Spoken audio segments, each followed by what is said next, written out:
In this video we can see that in an entity how to ignore the underscore in an entity. So first we see in employee entity ID, employee name and created, and salary, which is the same in column name employee name, ID, salary and created with underscore.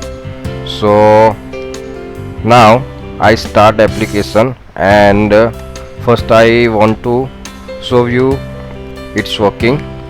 So now first of all retrieve means name, ID and salary. So I want to ignore name field.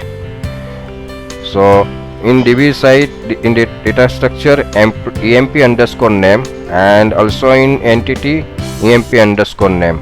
Now I want to change underscore with after underscore character with capital. Now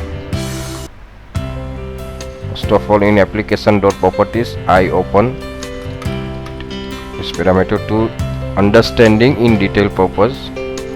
Now we start the application and check @column ignore the underscore or not.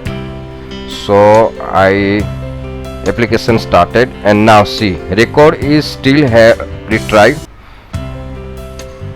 So did employee name, if employee name emp underscore name, here what do, suppose emp and capital, it is consider is underscore also internally JPA understand, so it is automatically understand by the JPA. So that's it. It's a best feature for the column name ignore.